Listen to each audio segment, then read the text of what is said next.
Proverbs 23:9 says, "Do not speak in the hearing of a fool, for he will despise the wisdom of your words." And there are many other times that the Proverbs says the same thing. Don't argue with fools. Don't even try.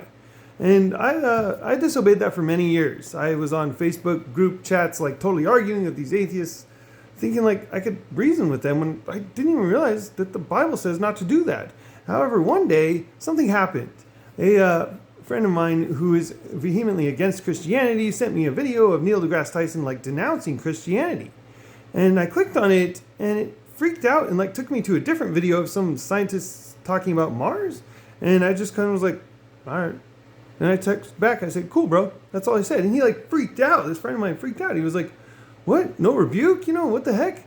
And I was like, wait a second. So I clicked on the video again, and this time it took me to the actual video. And I said, I would have never said cool, bro, to that, but I would have like tried to argue and it would have not had the effect that it did.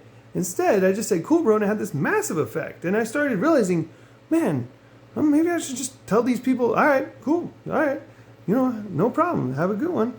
And so that's what I've been doing. And generally there's silence, but I kind of feel like it is having more of an impact. And not only that, but just for me personally, it's just been mentally more healthy. Like, I don't worry about trying to reason with them because I realize I can't anyways. Instead, you just kind of say, all right, cool, bro.